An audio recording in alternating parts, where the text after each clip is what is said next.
Hungry arms, wild, hungry arms. Give me all the love I need. Bonjour à tous et bienvenue sur cette nouvelle vidéo. Aujourd'hui on va parler du nouveau film La Belle et la Bête. Alors ce film, je dois dire que j'ai été un petit peu déçu quand même. Alors si vous êtes un gros fan de La Belle et la Bête ou un gros fan de Disney en général, que ce soit des parcs, de l'ambiance Disney ou des films Disney, allez voir La Belle et la Bête, il n'y a pas de souci, ça va vous plaire. Mais par contre, si vous êtes juste cinéphile, que vous voulez juste voir un film intéressant, je suis pas sûr que vous trouverez votre compte avec le film La Belle et la Bête. Parce que déjà, forcément, c'est une histoire donc un petit peu réécrite, mais qui s'inspire quand même très largement du dessin animé d'origine. Et du coup, on s'attend à tout. Il n'y a aucun enjeu dans ce film. Tous les passages où la tension est censée monter, la tension ne monte pas du tout. Il n'y a aucun enjeu pour le spectateur. On est devant le film et on se dit oui, allez, c'est bien que la scène se termine, on sait ce qui va se passer après. Et du coup c'est très frustrant. Je parle par exemple de la scène des loups où la bête vient sauver Belle.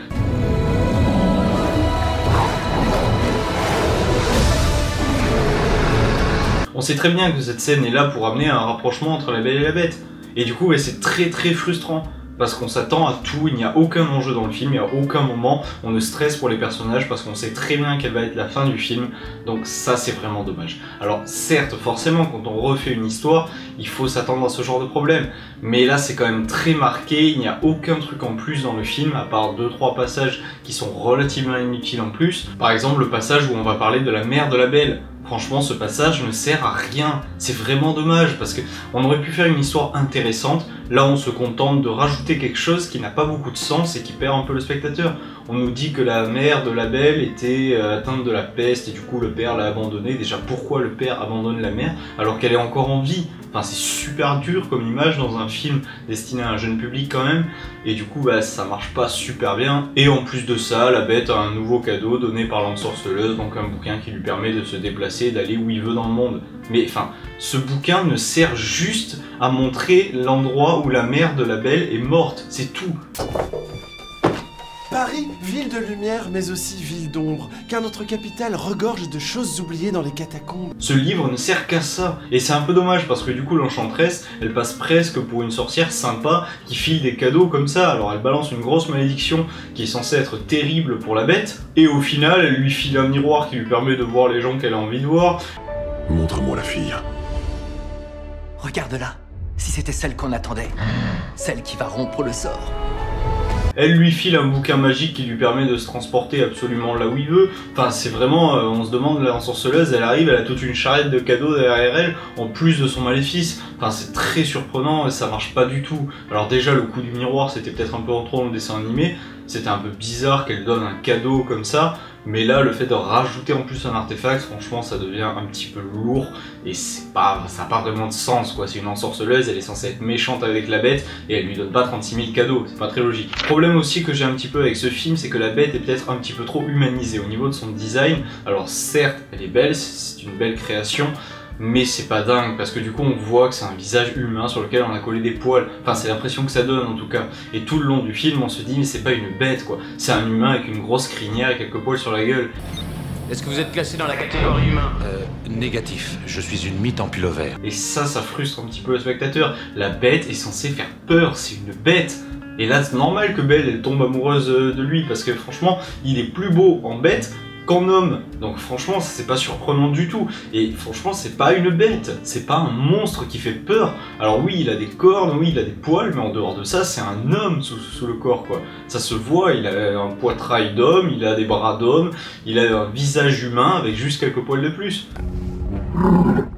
Donc c'est pas tant que ça une bête et je trouve que le design est un petit peu trop gentil quelque part et du coup ça nous met pas vraiment dans la position de on craint la bête. À aucun moment on ne craint la bête, elle est juste gentille et ça se voit dès le début. Au niveau du casting de ce film, on a donc retrouvé Emma Watson dans le rôle de la Belle. Alors Emma Watson c'est une actrice que j'adore, franchement que ce soit dans Colonial et Harry Potter, Le Monde de Charlie etc. il y a vraiment beaucoup de films dans lesquels j'adore cette actrice.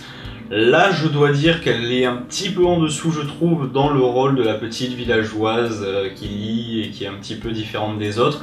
Mais dès qu'elle rentre dans le château de la bête, là par contre, elle a du sens. Là par contre, l'actrice est vraiment très douée, il n'y a aucun souci.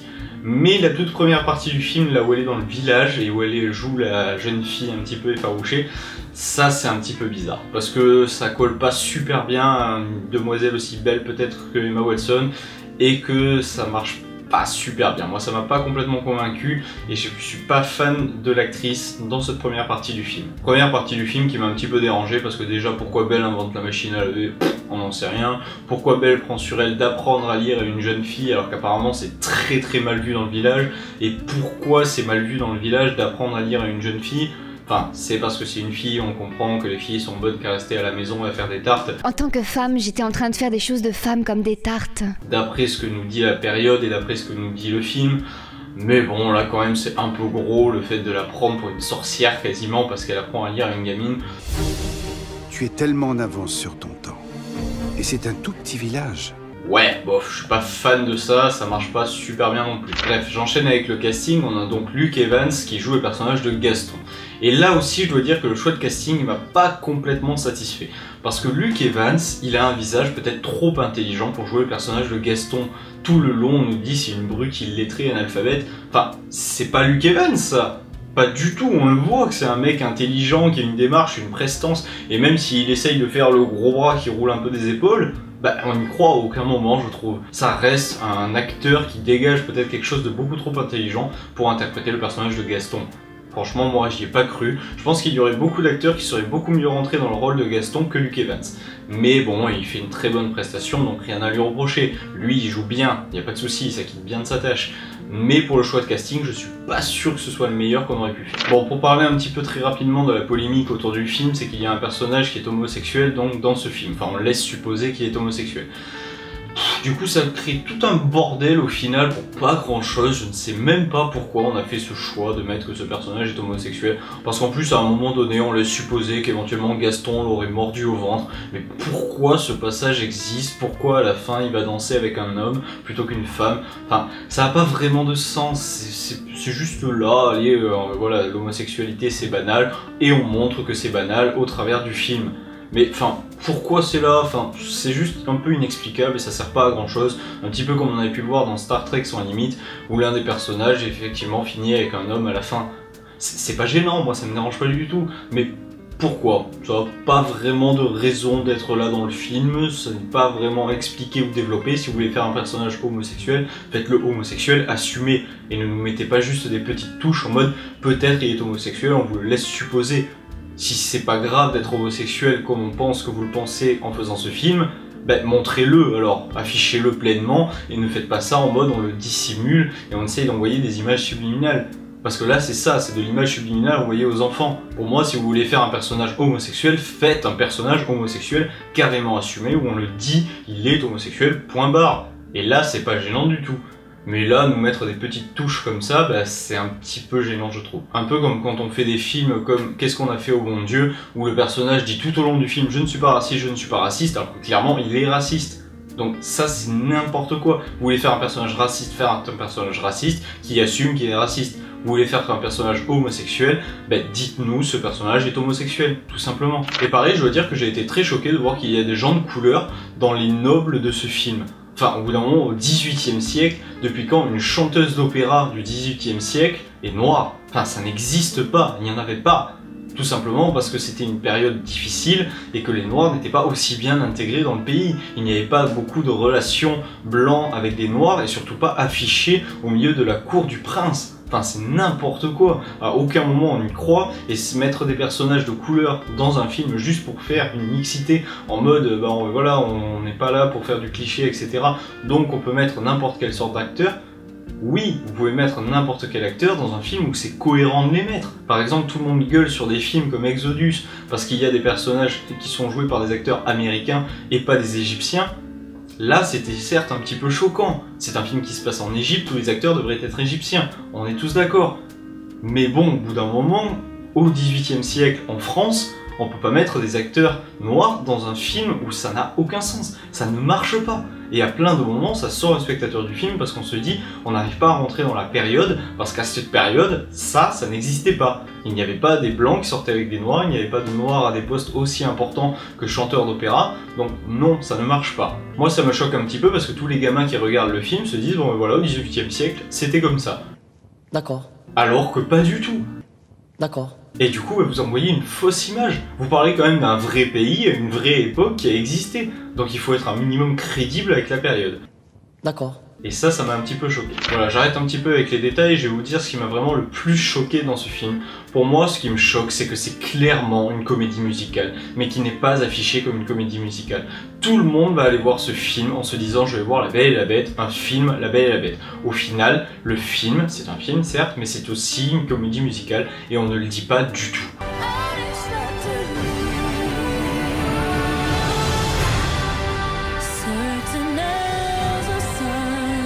Et moi, ce qui me choque, c'est qu'énormément de gens à qui j'ai conseillé d'aller voir le film La La Land, qui est sorti assez récemment et qui est un vrai chef-d'œuvre et que je vous recommande, mais sans problème d'aller voir.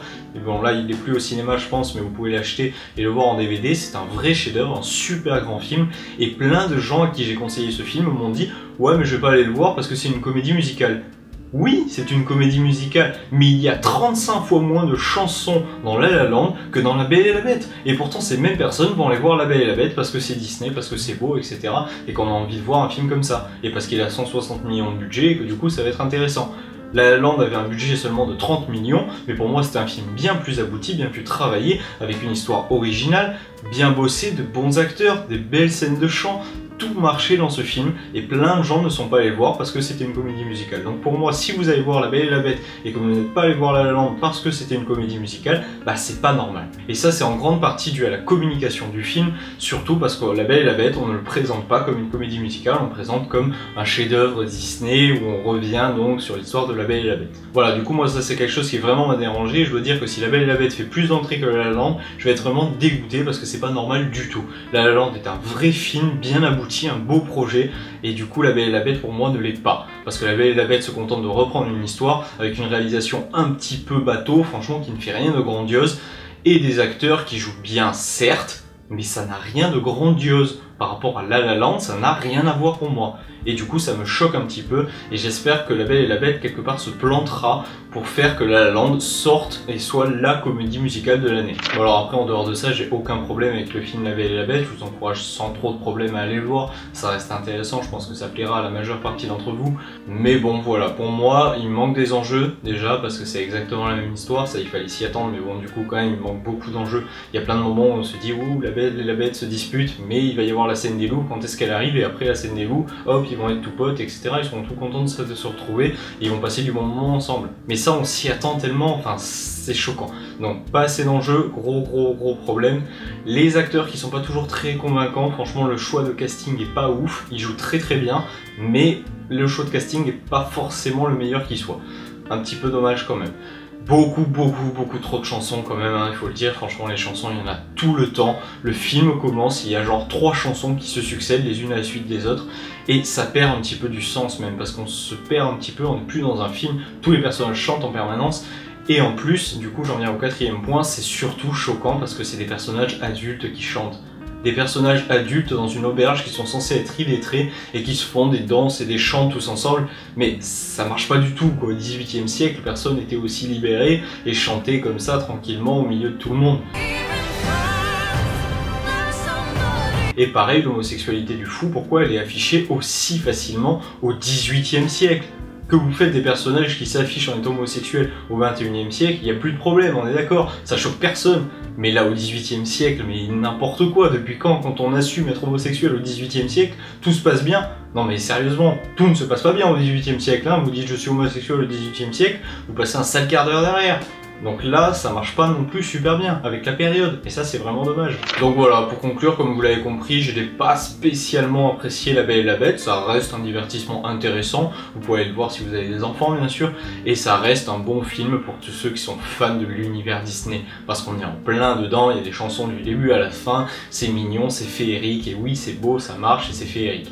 Mais en dehors de ça, en tant que film, c'est pas un film exceptionnel, surtout quand on a vu La Belle et la Bête enfant. Du coup on est un peu frustré devant ça parce qu'on s'attend à tout au niveau de l'histoire, donc ça ne fait rien de nouveau, ça ne fait rien de super intéressant non plus, et c'est pas complètement dingue. Voilà, c'est tout pour cette vidéo. Vous pouvez me dire ce que vous avez pensé de ma critique dans les commentaires ou sur ce que vous avez pensé du film. En attendant, n'hésitez pas à vous abonner et à partager. On se retrouve très vite pour une prochaine critique. À bientôt, ciao. And I have no trips about it. And these laid out faces around me, I want you to know where